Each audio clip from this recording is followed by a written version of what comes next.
7 जुलाई से पीएम मोदी का 2 दिवसीय वाराणसी दौरा। 1400 करोड़ की परियोजनाओं का करेंगे शिलान्यास और लोकार्पण। प्रधानमंत्री कार्यकर्ताओं को देंगे चुनाव में जीत का मंत्र।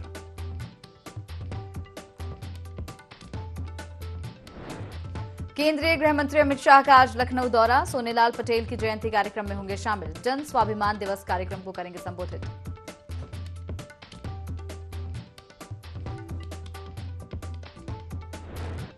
सीएम योगी ने की बिजली व्यवस्थाओं की समीक्षा। अधिकारियों को दिए दिशा निर्देश। कहा, बिजली उपभोक्ताओं का उत्पीड़न बर्दाश्त नहीं होगा।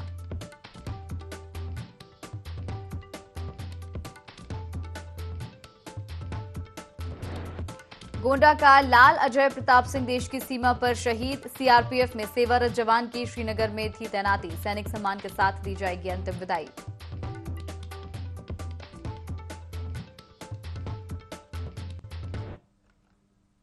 नमस्कार, IND 24 देख रहे हैं आप। मैं हूं आपके साथ हर्षिता सिंह और स्वागत है आपका बुलेटिन यूपी लाइव में। बुलेटिन की शुरुआत बड़ी खबर के साथ करेंगे। खबर लखनऊ से बता रहे हैं आपको, पीएम मोदी 2 दिवसीय दौरे पर वाराणसी आएंगे।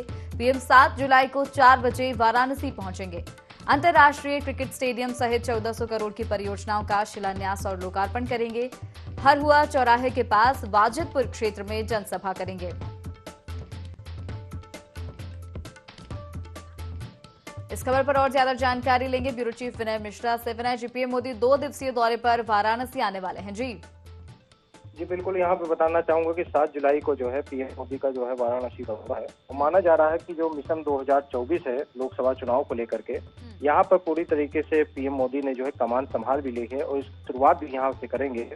तो 2 दिवसीय जो दौरा है, यहाँ पे जो है अनेक परियोजनाएं हैं जिसका शिलान्यास भी यहाँ करने के लिए आ रहे हैं। और माना जा रहा है कि यहाँ पे लगभग 1400 करोड़ रुपए की जो है परियोजना का लोकार्पण व शिलान्यास यहाँ पे करेंगे। और यहाँ पे जो कार्यकर्ता है उनसे एक बैठक भी लेंगे दूसरे दिन की, यहाँ पे कार्यशैली को लेकर के और यहाँ पे जो अधिकारी हैं उनकी परियोजनाएं जो चल रही हैं उसकी प्रगति क्या है उसकी समीक्षा यहाँ पे बैठक भी करेंगे। और यहाँ पे जो 6 ऐसे घाट हैं जिनका भी निर्माण कार्य होना है उसकी भी रूपरेखा यहाँ पे अधिकारियों से बातचीत करेंगे कि उनका पुनरुद्धार किस तरीके से किया जाए। तो इसको लेकर के भी यहाँ पे पीएम मोदी आ रहे हैं और ये जो दौरा है 7 जुलाई को, ये काफी अहम भी माना जा रहा है। जी बिल्कुल, 2 दिवसीय दौरे पर वे आने वाले हैं। ऐसे में उनकी सुरक्षा व्यवस्था को लेकर क्या इंतजाम के लिए अगर बात की जाए तो डीजीपी द्वारा जो है कल यहाँ पे दौरा भी किया जा रहा है और यहाँ के जो आला अधिकारी हैं, मंडलायुक्त हैं, एसएसपी हैं, वो भी सुरक्षा व्यवस्था को लेकर के पूरी कमान संभाले हैं। और यहाँ पे तमाम ऐसे अधिकारी जो है अलग अलग जिलों से भी आए हुए हैं सुरक्षा व्यवस्था को चाक चौबंद करने के लिए। जी बिल्कुल, धन्यवाद तमाम जानकारी इस खबर पर हम तक पहुँचाने के लिए।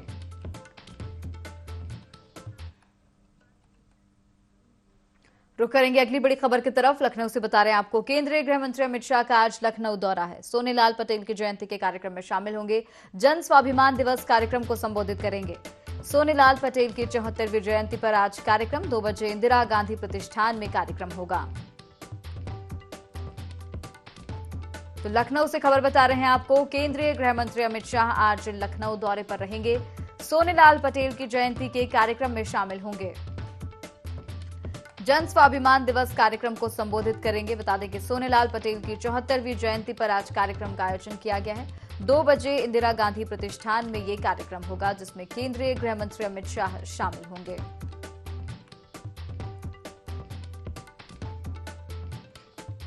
इस खबर पर और ज्यादा जानकारी लेंगे संवाददाता आशिफ बेग से। फोन लाइन पर जुड़ गया हमारे साथ आशिफ। केंद्रीय गृह मंत्री अमित शाह आज लखनऊ दौरे पर रहने वाले हैं। जी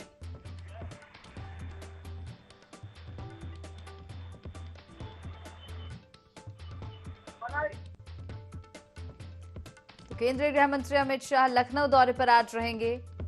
सोनेलाल पटेल की जयंती कार्यक्रम में वे शामिल होंगे।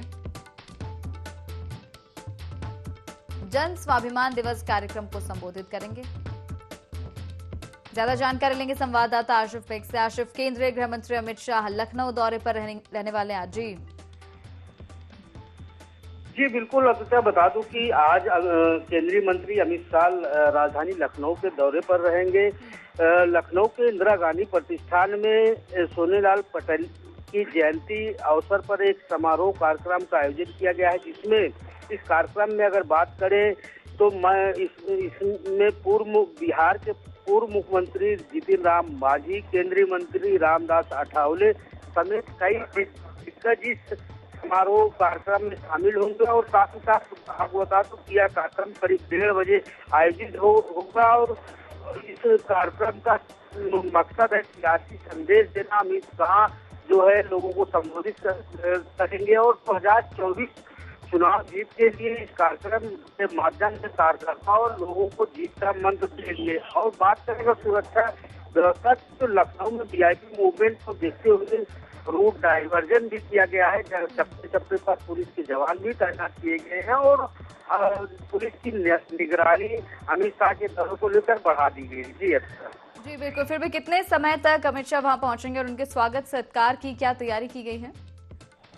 जी बिल्कुल, आपको तो बता दूं कि अगर कार्यक्रम की बात करें तो दोपहर 1:30 बजे कार्यक्रम की शुरुआत होगी और इस कार्यक्रम की मुख्य अतिथि गृह मंत्री अमित शाह होंगे और इनके कार्यक्रम को देखते हुए जो है इंदिरा गांधी प्रतिष्ठान में जो है व्यवस्था भी की गई है। वीआईपी लोगों के आने जाने की बेहतर व्यवस्था की गई है और इस कार्यक्रम को देखते हुए जो है।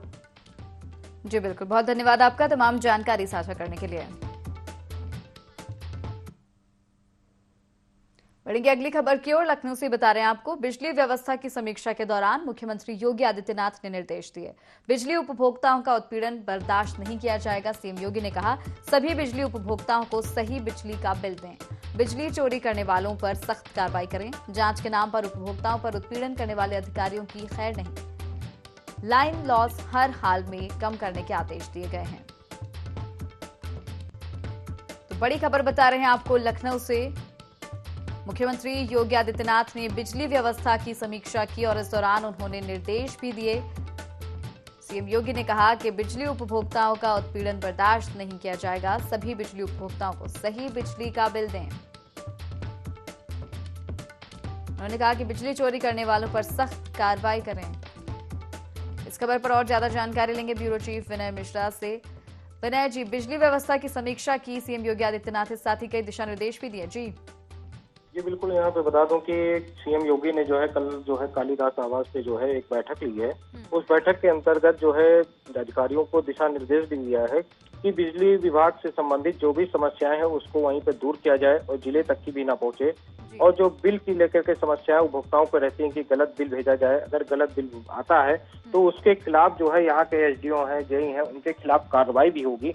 मुख्यमंत्री का सख्त निर्देश है कि जो भी बिलिंग हो वो ठीक किया जाए और उस तरीके से जो मीटर की रीडिंग होती है उसको लेने के लिए भी जो ये कर्मचारी लगे हुए हैं अपनी जिम्मेदारी से पूरी सही से बिलिंग भेजें, जिससे उपभोक्ताओं को किसी प्रकार की दिक्कतें ना हो। अगर उपभोक्ताओं को दिक्कत होती है उसके जिम्मेदार सीधे अधिकारी होंगे। इसके लिए उन्होंने सख्त निर्देश जो है एक्शन को भी दे रखा है। जी बिल्कुल, और जैसे कि देखा जा रहा है कि बिजली चोरी करने वालों के खिलाफ भी कार्रवाई की बात उन्होंने कही है। जी बिल्कुल, जिस तरीके से चोरी का चल रहा है खेल उसको लेकर के भी जो है यहाँ के अधिकारियों को जो भी दिशा निर्देशित किया है कि अटेंडम में जो है गांव हो या शहर हो या कारखाने हो उस पे जाकर के चेकिंग करें और जो भी इस तरीके की बिजली की चोरी करता है उसके खिलाफ सख्त से सख्त कार्रवाई करने के लिए निर्देश भी जारी कर दिया है। जी बिल्कुल, बहुत धन्यवाद आपका तमाम जानकारी इस खबर पर हम तक पहुंचाने के लिए।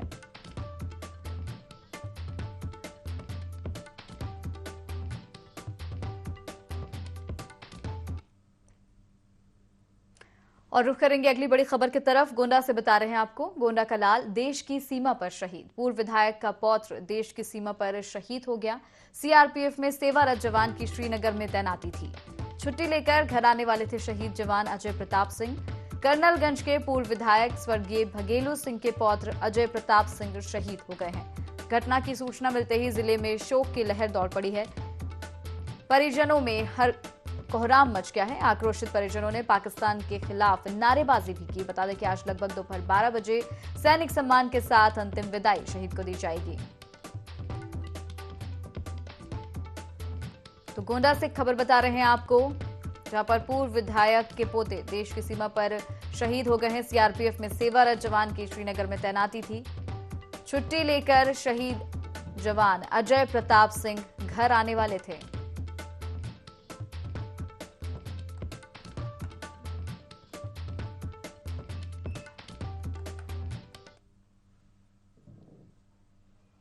रुख करेंगे अगली बड़ी खबर की तरफ। जालौन से बता रहे हैं आपको, फिर दिखा तेज रफ्तार का कहर। बुंदेलखंड एक्सप्रेसवे पर भीषण सड़क हादसा हुआ। ट्रक ने ट्रक में ही टक्कर मार दी। ट्रक के परखच्चे उड़ गए। हादसे में 2 लोगों की मौत हुई है। पुलिस ने कड़ी मशक्कत के बाद शवों को निकाला। घटनास्थल पर ही ड्राइवर और कंडक्टर की मौत हो गई। थाना कुठौंद के बुंदेलखंड के एक्सप्रेसवे के दतारपुर गांव के पास की घटना है। तो बड़ी खबर बता रहे हैं आपको जालौन से, जहां पर भीषण सड़क हादसा हुआ है। 2 ट्रकों के बीच भिड़ंत हुई तस्वीर आपके सामने। ब्यूरो चीफ विनय मिश्रा फोन लाइन पर जुड़ गए हमारे साथ, जानकारी इस खबर पर लेंगे। विनय जी, 2 ट्रकों के बीच भीषण सड़क हादसा यहां पर देखने को मिल रहा है। जिस तरह से कैसे हुआ ये हादसा, इस खबर पर विस्तार से जानकारी दें। जी बिल्कुल, यहाँ पे बताना चाहूंगा कि जो बुंदेलखंड एक्सप्रेस थी उस पे भी ये भीषण हादसा देखने को मिला है। और इसमें जो लापरवाही मानी जा रही है वो जो है ट्रक के ड्राइवर की मानी जा रही है। वजह ये थी कि जो उसका ट्रक जो है असंतुलित होकर इसके जो है खड़ी ट्रक में जाकर के टक्कर मार देता है, जिससे ड्राइवर और सिलेंडर की मौके पे ही मौत हो जाती है। और ये जो ट्रक थी वो चित्रकूट से जो है डस्ट लाद करके जो जा रही थी। जी, तो जिस तरह से देखा जा रहा है कि ये जो ड्राइवर और कंडक्टर जो है ये दोनों एक ही ट्रक के बताए जा रहे हैं, इनके शवों को बाहर निकाल लिया गया। जी बिल्कुल, ये उसी ट्रक के ड्राइवर जो चित्रकूट से लेकर के जो है बुंदेलखंड एक्सप्रेस से जो है कुठौंद थाना के अंतर्गत जो है तातारपुर गांव के पास ये दुर्घटना हुई है। और उन दोनों के शवों को जो है पुलिस ने शवों को कब्जे में लेकर के जो है पोस्टमार्टम के लिए भी भेज दिया। जी बिल्कुल, बहुत धन्यवाद आपका तमाम जानकारी इस खबर पर साझा करने के लिए। तो खबर आपको जालौन से बता रहे हैं, जहां पर तेज रफ्तार का कहर देखने को मिला है। 2 ट्रकों के बीच भीषण भिड़ंत हुई। तस्वीरों में आप देख सकते हैं, जिसमें एक ट्रक के ड्राइवर और कंडक्टर की मौत हो गई। तो मुश्किल शवों को बाहर निकाला गया। पुलिस मौके पर पहुंची और मामले की जांच की जा रही है। मैनपुरी की बड़ी खबर के साथ, पुलिस और बदमाशों के बीच मुठभेड़ हुई है। गैंगस्टर का आरोपी पवन धीमर के पैर में गोली लगी। पुलिस ने गैंगस्टर पवन के साथी कुलदीप को भी गिरफ्तार कर लिया है। थाना बिचमा क्षेत्र का ये मामला है। 2 दिन पहले एक वृद्ध की सिर कुचलकर हत्या की गई थी। बदमाश के पास से एक तमंचा और मोटरसाइकिल भी बरामद की गई है। मैनपुरी से ये बड़ी खबर बता रहे हैं आपको, पुलिस और बदमाशों के बीच मुठभेड़ हुई। गैंगस्टर आरोपी पवन धीमर के पैर में गोली लगी है। पुलिस ने गैंगस्टर पवन के साथी कुलदीप को भी गिरफ्तार कर लिया है। इस खबर पर और ज्यादा जानकारी लेंगे। संवाददाता प्रमोद पांडे से फोन लाइन पर हमारे साथ जुड़ गए हैं। प्रमोद, पुलिस और बदमाशों के बीच मुठभेड़ हुई, क्या है ये पूरी खबर, विस्तार से जानकारी दें। जी बिल्कुल, हर्षिता बता दूं, ये पूरा मामला भी कुछ ही घंटों पहले का है, जहाँ पे 29 तारीख को एक घटना हुई थी। 70 वर्षीय हाकिम सिंह जो थे वो अपने परचून दुकान के बाद खोखे पे लेटे हुए थे। उनकी सर कुचलकर हत्या कर दी गई थी, जिसमें ये तीनों आरोपी इसमें सम्मिलित थे। और जिन्होंने आज मुठभेड़ के दौरान ये पुलिस चेकिंग कर रही थी, उनको रोका गया। मोटरसाइकिल पे थे, रोकने के बाद उन्होंने फिर से फायरिंग कर दी।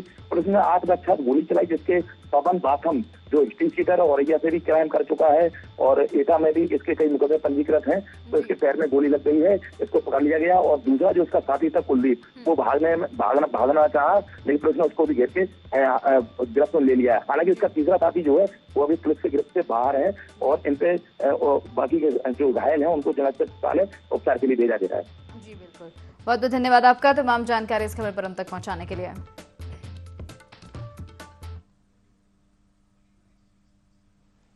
रुक करेंगे अगली बड़ी खबर की तरफ। फर्रुखाबाद से बता रहे हैं आपको, बच्चे की हत्या कर पिता ने फांसी लगाई। पिता ने बच्चे और पत्नी पर हमला किया। 5 साल के बच्चे की मौके पर ही मौत हो गई। पिता ने फांसी लगाकर आत्महत्या कर ली। आपसी विवाद के चलते पिता ने खौफनाक कदम उठाया। 2 मौतों के बाद गांव में हड़कंप मच गया है।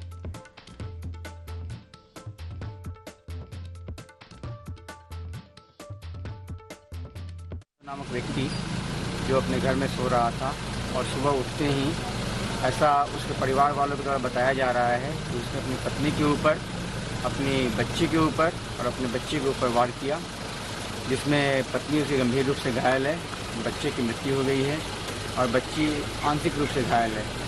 और उसके बाद खुद जब उसकी बच्ची की बुआ ने जब गेट खुलवाया, उसके बाद वो खुद घर से निकलकर 200 मीटर दूर जाकर एक पेड़ से लटक कर सुसाइड कर लिया। पुलिस सभी तथ्यों पर जांच कर रही है, विधिक कार्रवाई की जा रही है। बॉडी को पोस्टमार्टम के लिए भिजवा दिया गया है। बढ़ेंगे खबरों में आगे। पूर्व मुख्यमंत्री अखिलेश यादव बाराबंकी में निजी स्कूल का उद्घाटन करने पहुंचे। इस दौरान अखिलेश यादव ने विद्यालय के उमराय सिंह मेमोरियल प्रेक्षागृह और तरन ताल का उद्घाटन किया। वहीं पौधारोपण और 50 श्रमिकों को कपड़े और फलों की टोकरी भेंट की। साथ ही सरकार पर जमकर निशाना साधते हुए कहा कि भाजपा सरकार सिर्फ लोगों को बांटने का काम कर रही है, नफरत फैलाने का काम कर रही है।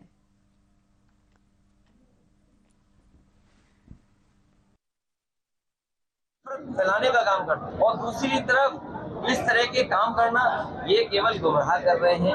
अगर इन्होंने किए होते तो पहले दिन से इनके ईमानदारी दिखाई देती। आप पहले दिन से इनकी सरकार की ईमानदारी देखो। इस देश की खूबसूरती है कि हम सब मिलकर के रहते हैं, चाहे वो किसी धर्म का हो।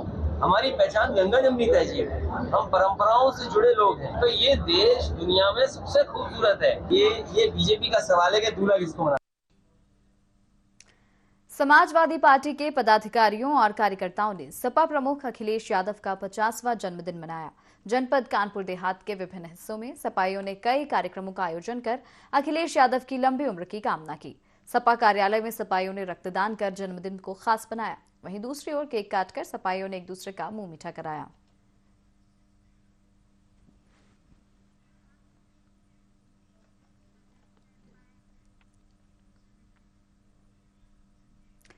सपा के राष्ट्रीय अध्यक्ष अखिलेश यादव का 50वां जन्मदिन पार्टी कार्यकर्ताओं ने धूमधाम से मनाया। बता दें कि लोक कल्याण दिवस के रूप में जन्मदिवस मनाया गया।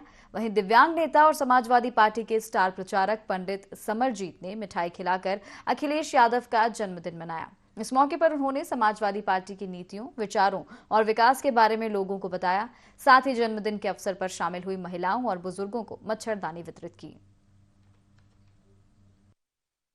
कल्याण दिवस के रूप में आज हमने सपा राष्ट्रीय अध्यक्ष अखिलेश भैया जी का धूमधाम से ग्रामीणों के बीच जन्मदिन मनाने का काम किया और समाजवादी नीतियों, विचारों और विकास की बातों को माताओं, बहनों, भाइयों के बीच में बताने का काम किया। और जो हमारी गरीब माताएं, बहनें, बुजुर्ग आई थी वृद्धावस्था में, उन सबको हमने आज मच्छरदानी देने का काम किया। हम यही संदेश देना चाहते हैं कि जितनी भी माताएं, बहनें, भाई आए थे, सबसे हमने आदरणीय राष्ट्रीय अध्यक्ष जी को दीर्घायु होने के लिए माताओं बहनों से आशीर्वाद मांगने का काम किया। दिव्यांग सपा नेता पंडित समरजीत अध्यक्ष है। और मुजफ्फरनगर में लुटेरे दुल्हन का कारनामा सामने आया है, जहां थाना खतौली कोतवाली क्षेत्र में दुल्हन शादी की रात ससुराल वालों को नशीली चाय पिलाकर लाखों रुपए के जेवरात और 50,000 नकदी लेकर फरार हो गई। सुबह जब सभी नींद से जागे तो मामले की शिकायत पुलिस थाने में की। फिलहाल पुलिस मामले की जांच में जुट गई है। छोटे भाई की शादी हुई थी खतौली 26 तारीख को और जैसे ही यहाँ से हम वो विदाई करके ले गए तो लड़की वाले तो चले गए यहाँ से। और जैसे ही हम घर पहुँचे तो घर जाने के बाद विश्वास में ले लिया पूरे परिवार को कि जो है सबकी गुंजाइश नहीं थी। लाई उसने तो चाय पीते ही इतना कुछ उसमें नशीला पदार्थ था कि सब जो है अब फटाफट जो है लोटपोट हो गई। और ऊपर जो मैं गया तो मेन गेट हमारा ऊपर का जिन्ने का खुला हुआ था और जैसे मैंने देखा तो मेरा भाई वहाँ पर ऐसे जो बिल्कुल चित नशे में पड़ा हुआ था। और वहाँ घर में जो है जो हमारी सेफ थी, सेफ का लॉक खुला हुआ था। मेरे घरवाले का लगभग जो है जिसको सोना के गहने और चांदी के जिनकी कीमत लगभग 7 लाख रुपए थी। थाना रतनपुरी क्षेत्र में एक शादी हुई थी गौरी नाम की लड़की की, जो उत्तराखंड की रहने वाली है। और शादी के बाद से ही वो जो है जो अपना स्त्री धन या जो ससुराल के कुछ कैश था या ज्वेलरी थी उसे लेके कहीं चली गई है। इस संबंध में अभियोग पंजीकृत करा दिए गए और वैधानिक कार्रवाई की जाए। फिरोजाबाद में मटसेना थाना क्षेत्र के आगरा लखनऊ एक्सप्रेसवे पर भीषण सड़क दुर्घटना हुई, जिसमें 2 कार की टक्कर हो गई। इस दुर्घटना में 4 लोगों की मौके पर ही मौत हो गई, जबकि 6 लोग घायल हुए हैं, जिन्हें अस्पताल में भर्ती कराया गया है।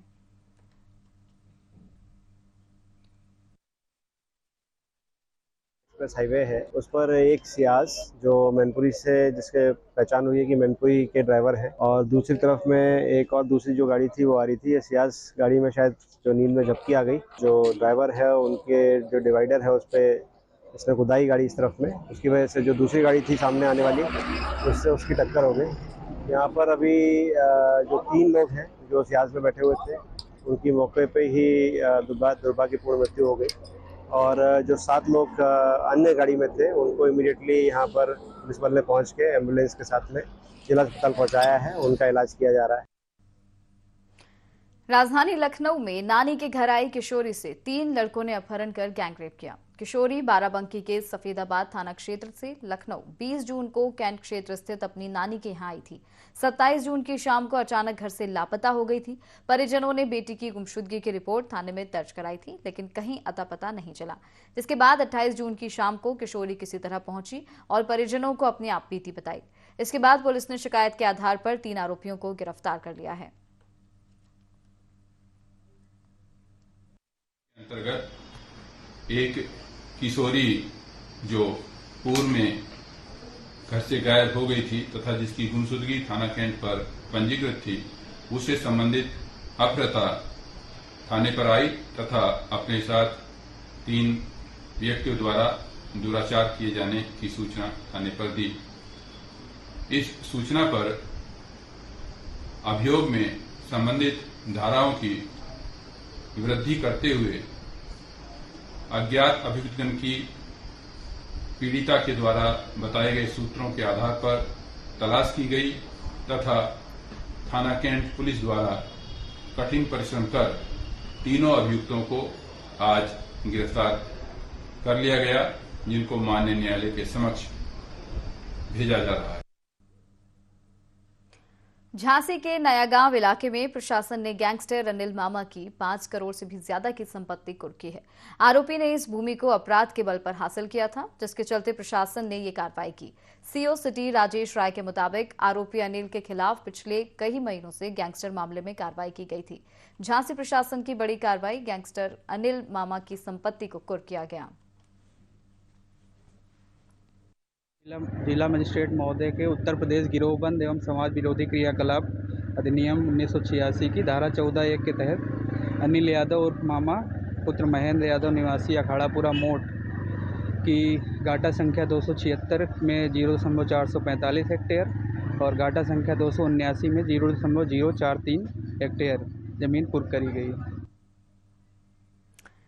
उन्नाव में एसएचओ साहब के बच्चों का जलवा देखने को मिला है। 500 रुपए की नोटों की गड्डी के साथ बच्चे खेलते नजर आए, जिसका फोटो अब तेजी से वायरल हो रहा है। बता दें, क्षेत्र में अपराध की घटनाएं लगातार बढ़ रही हैं, लेकिन एसएचओ साहब घटनाओं पर अंकुश लगाने में नाकाम हैं। लेकिन उनके बच्चे जरूर नोटों की गड्डियों से खेलते दिखाई दे रहे हैं।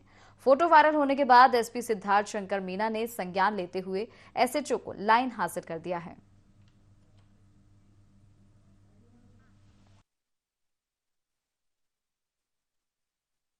कतिपय सोशल मीडिया प्लेटफॉर्म पर थानाध्यक्ष बेटा मुजावर के परिवार के बच्चे और उनकी पत्नी की फोटो नोटों के बंडलों के साथ वायरल हो रही है। इस फोटो का तत्काल संज्ञान लेते हुए उनको थानाध्यक्ष बेटा मुजावर को लाइन हाजिर कर दिया गया और संपूर्ण प्रकरण की जांच मेरे द्वारा की जा रही है। मुजफ्फरनगर के दिल्ली हरिद्वार नेशनल हाईवे 58 पर कांवड़ियों की धूम शुरू हो गई है, जिसके चलते कांवड़ियों का हरिद्वार से पवित्र गंगा जल लेकर अपने गंतव्य स्थान की ओर बढ़ना शुरू हो गया है। हालांकि अभी बहुत ही कम संख्या में कांवड़ आई हैं, क्योंकि 4 जुलाई से श्रावण मास शुरू हो रहा है। श्रावण मास भगवान भोले शंकर का सबसे पसंदीदा महीना है, जिसमें शिव भक्त कांवड़िए हरिद्वार से पवित्र गंगा जल लेकर अपने गंतव्य की ओर जाते हैं। एक अनोखे कांवड़ियों की टोली देखने को मिली है, जिसमें एक कांवड़िया सरवन के भेष में है, जो अपने दादा और दादी को कांवड़ में बैठाकर हरिद्वार से गाजियाबाद की ओर बढ़ रहा है। मुझे 9वां दिन है जी। शिव चौक पारी 100 किलोमीटर की यात्रा सफल हुई है। मैं अपने गांव जाऊंगा, सालतपुर फर्रुखनगर, जिला गाजियाबाद। सरवन कुमार बन गया, हमारे बाबा दादी ने बना दिया कि हमें भी घुमा के लेकर आओ, तो चलो हम घुमा के ले आएंगे। लखनऊ में सपा प्रवक्ता अनुराग भदौरिया, जो हमेशा चर्चा में रहते हैं, सपा सुप्रीमो अखिलेश यादव का जन्मदिन उन्होंने अनोखे अंदाज में मनाया। इस अवसर पर सपा प्रवक्ता ने शीर्षासन किया, जिसका वीडियो वायरल हो रहा है। सिर के बल पर खड़े होकर उन्होंने आसन का वीडियो ट्रोल हो रहा है।